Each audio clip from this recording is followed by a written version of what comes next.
I'm on the way up. I'm on the way up. I'm on the way up. I'm on the way up. Been a long time coming, but I'm on the way up. Been a long time coming, but I'm on the way up. I'm on the way up.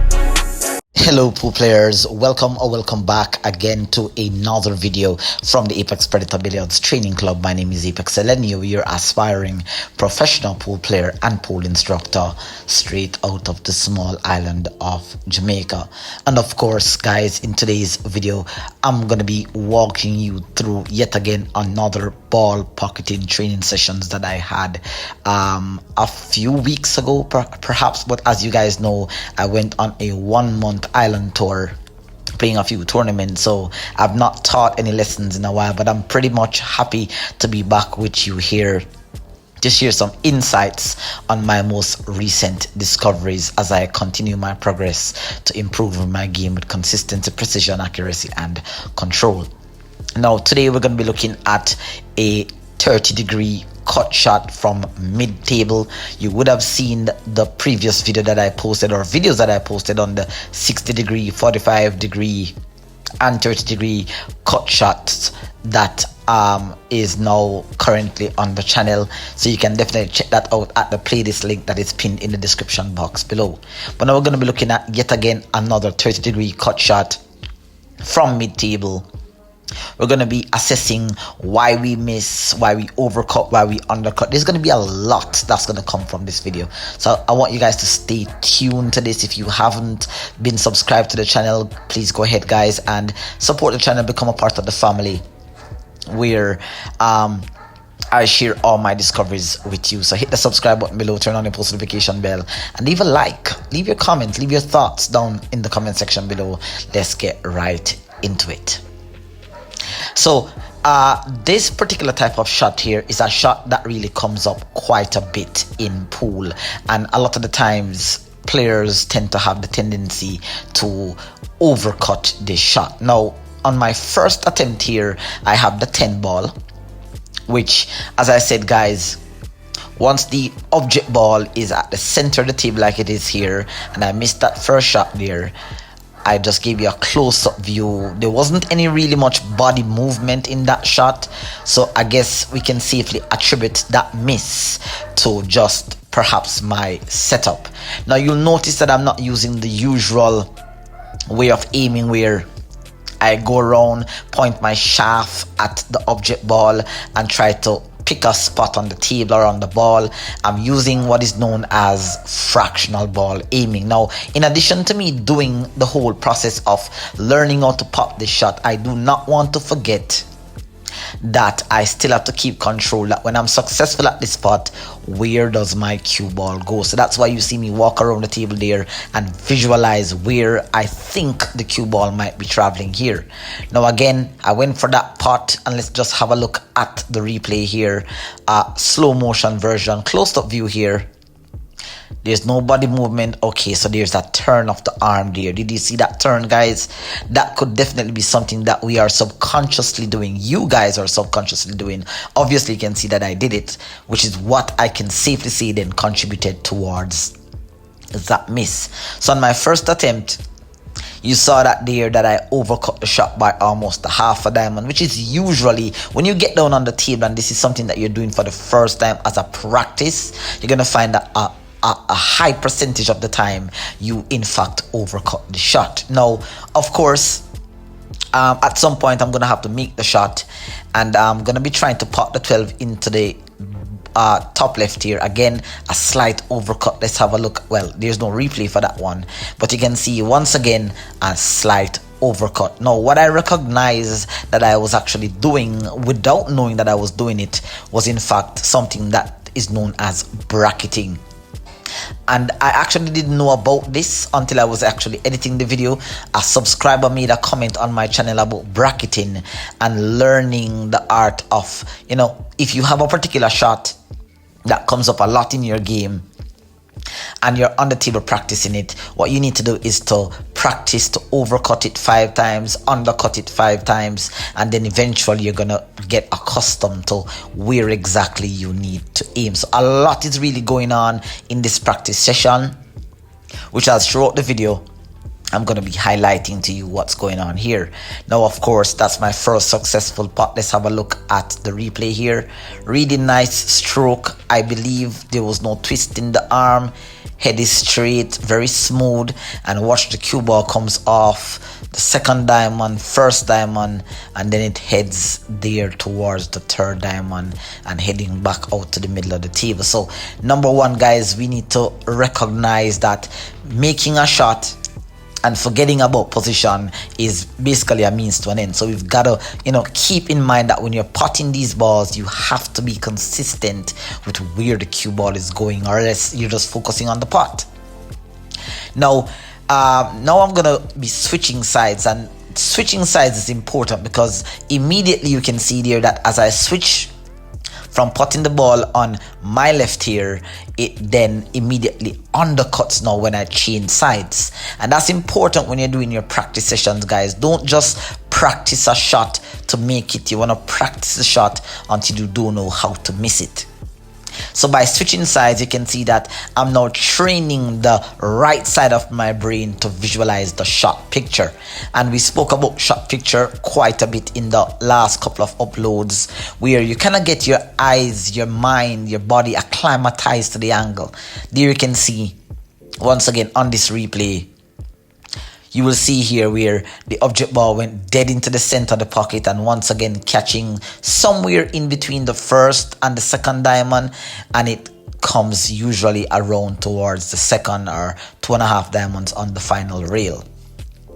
Now occasionally when you do make these shots, that the table can be a fault of how the cue ball travels, because on this table I believe the right side plays a hair different from the left side, but we're going to talk about that a little bit later down into the video. Now I'm on the 7 ball here and I'm switching back to my left side here, and you can see that I missed that shot. That was probably the worst shot that I've missed in this whole entire drill. Let's have a look at my body here. There was absolutely no body movement per se. My head is straight, and just from the setup you can see that on that freeze frame you can see that the cue ball pretty much does not overlap half of the object ball. Just by looking at that alone, you can see that from the setup I pretty much missed the shot even before executing it. And why I want to highlight these things to you guys is the mere fact that a lot of these things are actually happening to us in our game, and we always say it is our stroke. Sometimes it's not your stroke, sometimes it's your eye alignment, your vision center. Here another freeze frame, just looking back at this here, and you can see how I've aligned myself there. Once again, cue ball, object ball basically wobbled. It had a slight overcut.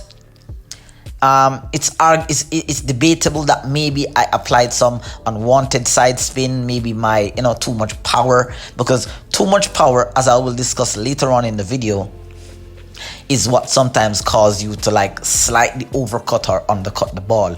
If you slow down the speed, you might undercut. If you increase the speed, you might overcut. So it's very important that as you're doing this drill, you're working on several things in the background of your game. Once again, there another overcut. Let's have a look at the replay here. From the setup, the cue ball hits there and misses about a half a diamond. And generally, this is what's going to happen to you when you actually get down on the table. And you can see that there's no fruitful reward if you overcut or undercut. There's no possible defense. You're pretty much just going to sell out the game. So I'm pretty much in this drill going through a phase where I just missed that shot 3 times. I bubbled it. Well, I overcut, then I got close to potting it, but I bubbled, then I overcut. So what is actually happening to me here, which I did not know, is in fact the whole idea of bracketing.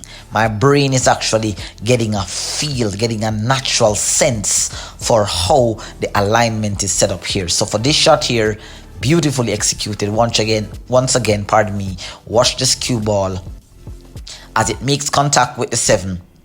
The 7 goes straight into the pocket, didn't wipe its feet. It catches around in between the middle of the first and the second diamond, and it comes a little bit heavy in towards that second diamond, give or take, depending on how much it enters into the pocket. It may come a little bit down towards the third diamond and back up to the center of the table.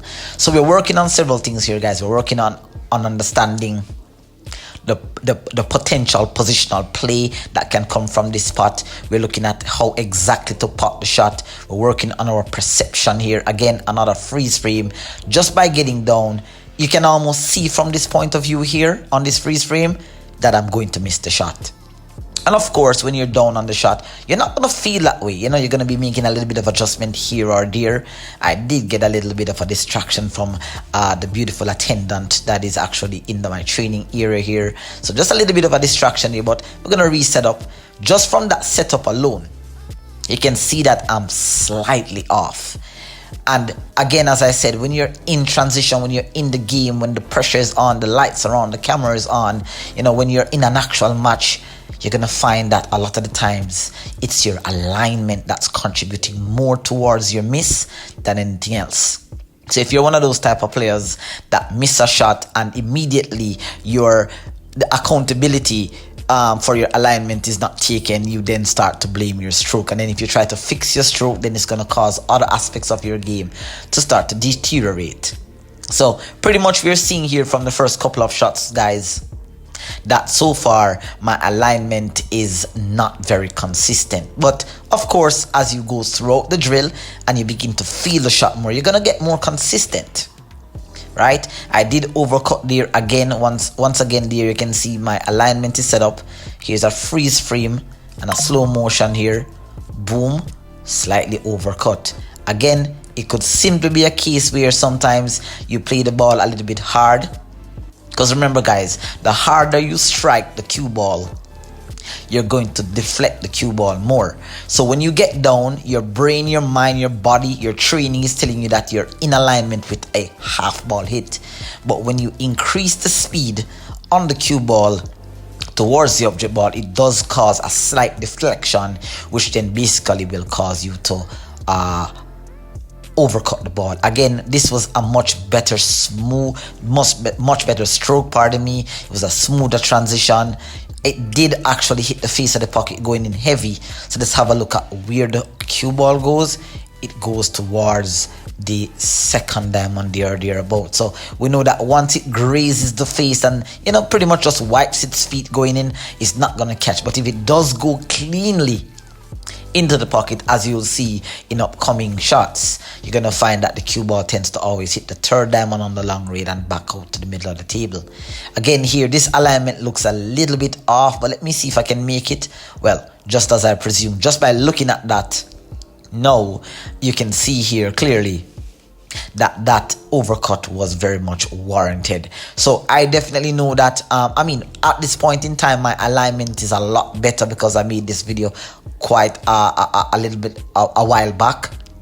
So of course I know that that was the problem upon editing the video, and I started fixing that. All right, so there you can see, really nice, going into the pocket once again. I don't think a replay is necessary for that because that's not my first successful attempt. But we're definitely not doing too good. You can see the percentage of the pot not doing so good in this drill. But the more you practice this kind of thing, is the better you're going to get at it. It's the better you're going to feel about the shot. It's the more consistent you're going to become. And once you see these kind of pots in actual tournaments, in matches, 8 ball, 9 ball, 10 ball, doesn't matter what it is, once you get down, you can somewhat have that sense that you have a reference system here. Again, as I said, a lot of players are unable to visualize the whole concept of perhaps say half ball hit, quarter ball hit, 3/8, 5/8, 1/8. But the idea is that you want to get a feel for it. So you've got to get on the table. You've got to practice these shots, you know, and you've got to be open that, okay, I'm going to miss these shots sometimes, I'm going to make them. But the more you practice is the better you're going to get at it. It's the more consistent you're going to become. And of course, you may practice this shot, but you may miss it in a tournament. That doesn't mean that you're not improving. It's just a matter of time. All right, so you can see there, after going through a whole phase of missing by overcutting, I did have one example where I undercut the shot that didn't really show up. So my undercut definitely percentage is very low. So I have a tendency most times to really overcut the shot, and this is very good knowledge that if you can find out the type of player that you are in terms of like as I said, do you overcut this type of shot or do you undercut? You can just take 20 minutes on your practice table and work on making the hand-eye coordination adjustment there. And again, just breaking that transition, that successful about 3-4 putts in a row without making them. Guess which ball spoiled the party? You can see there, the 8 ball.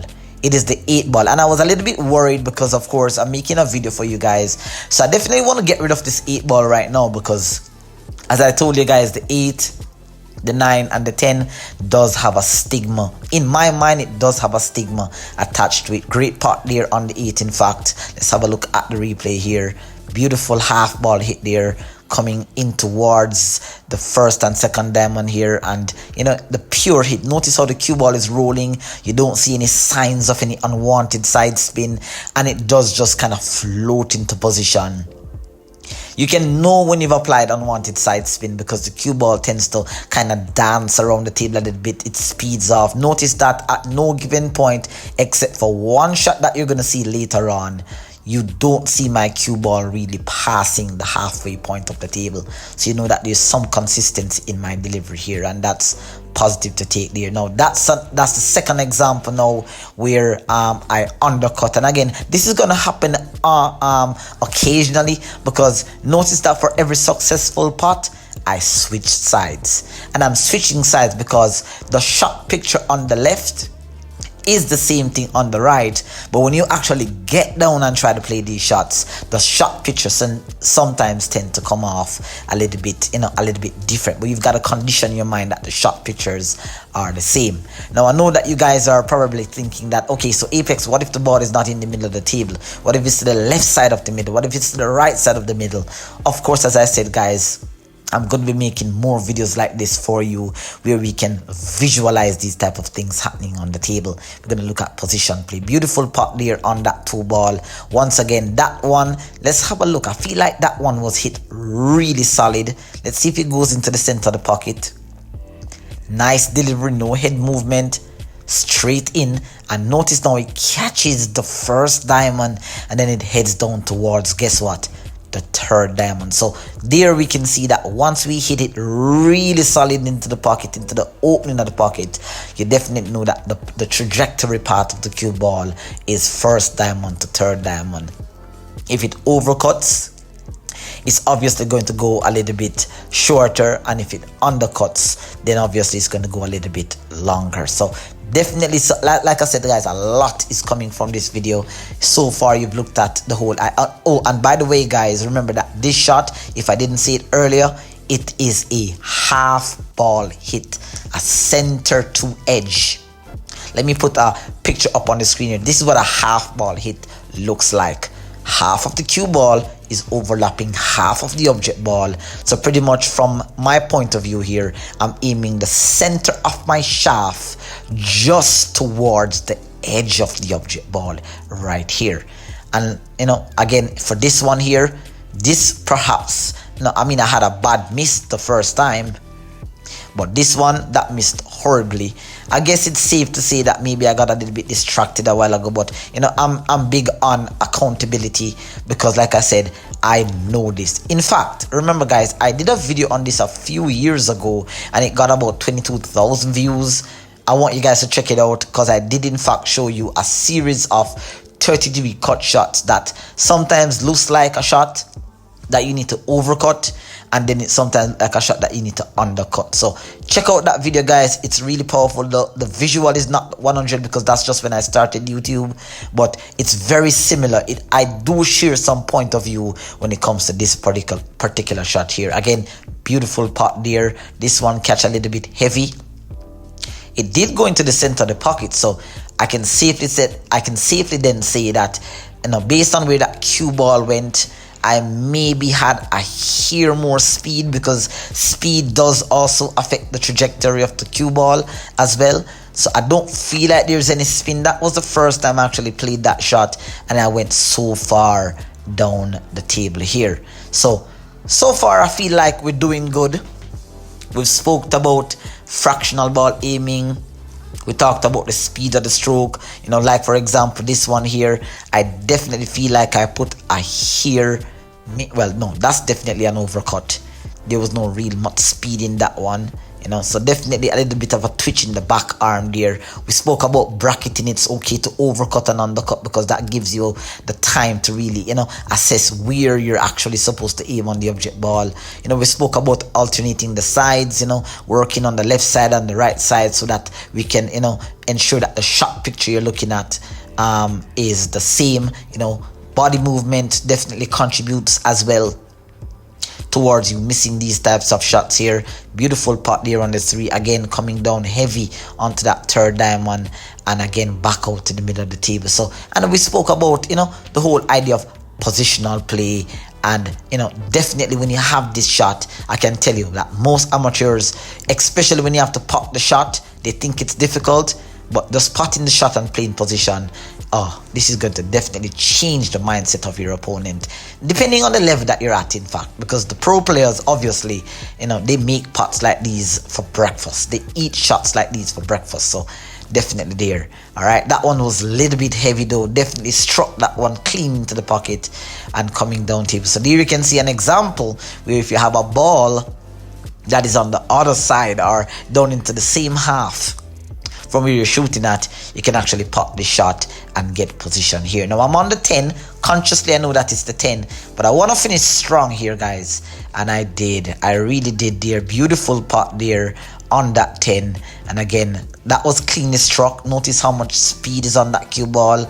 I feel like this overall was a good session. I did at first think that it wasn't a good session, but it did turn out to be a really good session. Had some misses, had some success, but we learned, and I think that this has just gotten your game one step level. So get on the table, guys. Let me know what your success rate is in the comments. Let me know how much this has helped you. And of course, just look forward to the next tutorial. Until next time, this is Apex Elenia signing out. Continue to practice with precision, accuracy, consistency, and control. Peace out, take care, and I'll see you in the next video. Bye-bye.